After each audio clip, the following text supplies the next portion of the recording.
Hello guys, कैसे हैं। आज मैं आपके लिए टीचिंग एप्टीट्यूड से संबंधित कुछ प्रश्न लेके आया हूं। आज के जो मेरे प्रश्न हैं वह उत्तराखंड में होने वाली एलटी परीक्षा की दृष्टि से बहुत ही महत्वपूर्ण है। स्क्रीन में पहला प्रश्न है, आपके विचार में शिक्षा का उद्देश्य होना चाहिए। छात्रों की मानसिक योग्यता का विकास, छात्रों का सर्वांगीण विकास, छात्रों को साक्षर बनाना, शिक्षा अर्जित करने के बाद नौकरी।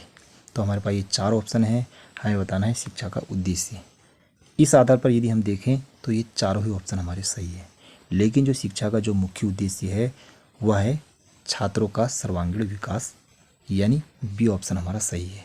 सर्वांगीण विकास का मतलब छात्र में नैतिक शिक्षा, छात्र में बौद्धिक शिक्षा, छात्र में आध्यात्मिक शिक्षा, छात्र में शारीरिक शिक्षा, इस प्रकार की शिक्षा का हमें विकास करना है, उसे सर्वांगीण विकास कहते हैं। इस आधार पर ऑप्शन नंबर बी हमारा सही उत्तर है। तो अगला प्रश्न है स्क्रीन में, शिक्षक शिक्षिकाओं की प्रतिष्ठा एवं मान में आई काफ़ी गिरावट का मुख्य कारण है।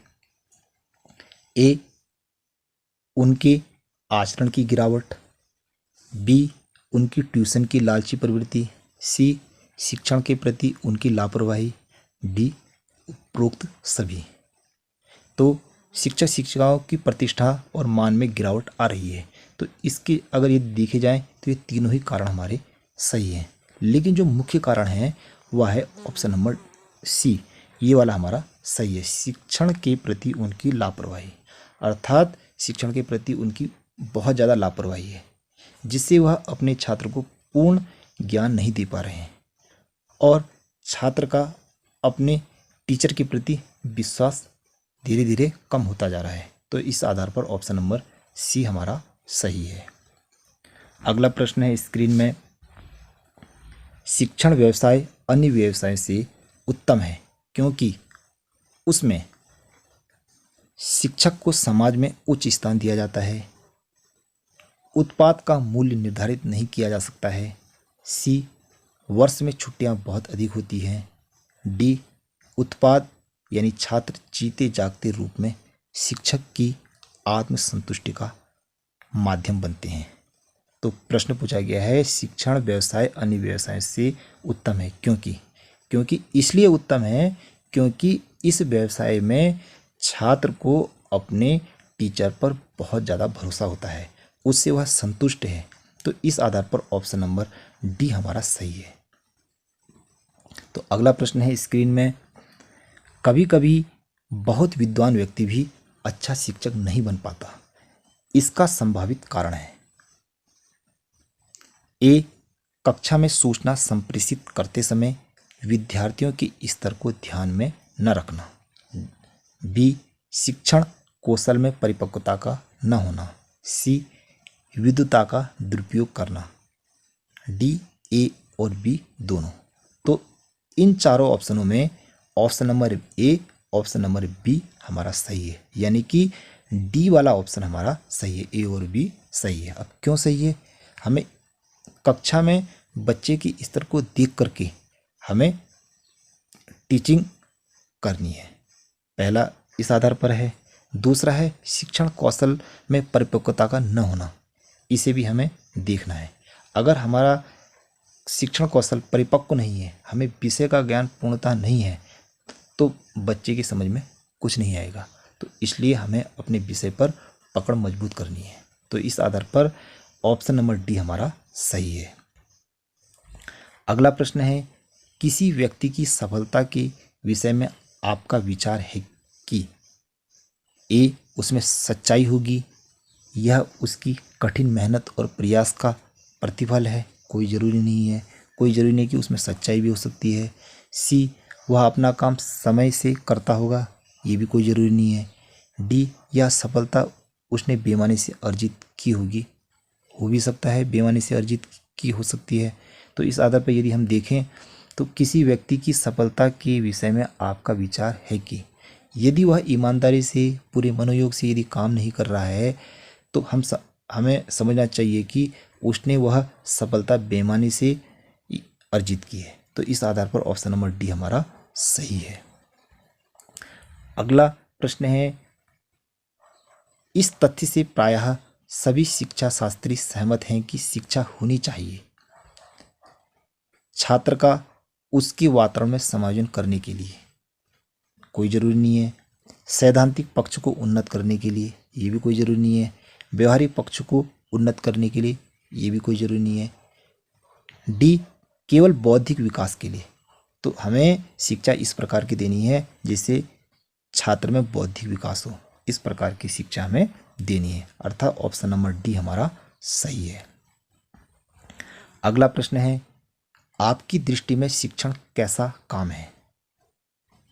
उलझन भरा, आसान तथा प्रतिष्ठा बढ़ाने वाला, चुनौती भरा व आनंददायक, उपरोक्त सभी। तो इन चारों ऑप्शनों में जो सही ऑप्शन है वह है ऑप्शन नंबर बी, आसान तथा प्रतिष्ठा बढ़ाने वाला। यदि हमें अगर विषय की पकड़ अगर अच्छी है तो इससे क्या होगा, हमारा सम्मान बढ़ेगा, हमारा मान होगा, छात्र हम पर विश्वास करेगा। तो इस आधार पर ऑप्शन नंबर बी हमारा सही है। अगला प्रश्न है स्क्रीन में, योग्य विद्यार्थी ही योग्य शिक्षक बन सकता है, इस उक्ति का क्या आशय है? योग्य विद्यार्थी ही योग्य शिक्षक बन सकता है, इस उक्ति का आशय क्या है? शिक्षण एक चुनौती भरा काम है, यह अयोग्य छात्र के वश की बात नहीं है। जो छात्र पढ़ने में अच्छा नहीं है वह अच्छा शिक्षक भी नहीं बन सकता, कोई ज़रूरी नहीं है, बन सकता है। सी, जो छात्र अध्ययनशील रहा है वह आगे भी अध्ययनशील होकर अच्छा शिक्षक बन सकता है। बी, उपरोक्त में से कोई नहीं।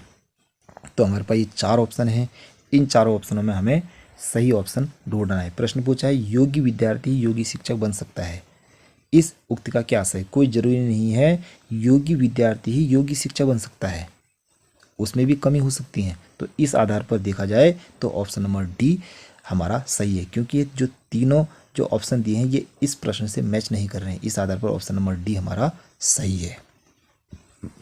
अगला प्रश्न है, शिक्षकों के चयन बोर्ड को वरीयता देनी चाहिए।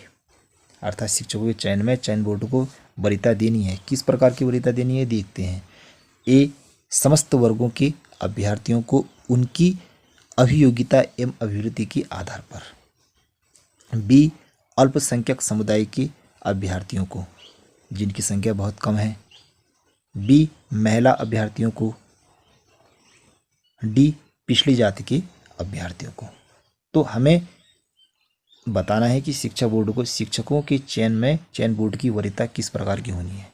तो इस आधार पर जो वरीयता होनी है वह है ऑप्शन नंबर सी, अर्थात महिलाओं को।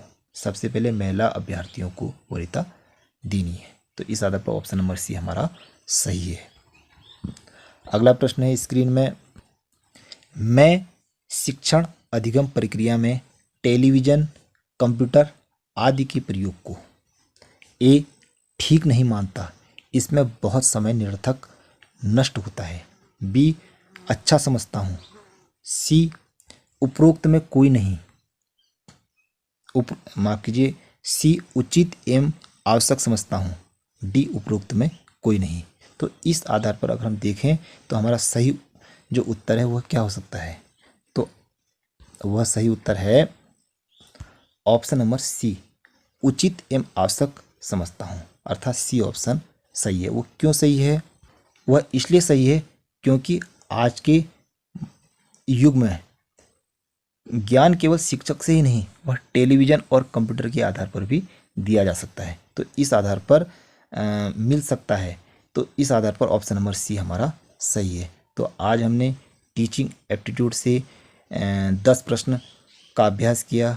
यदि आपको मेरी वीडियो सही लगी हो तो प्लीज़ लाइक करें, सब्सक्राइब करें, शेयर करें। Thank you very much.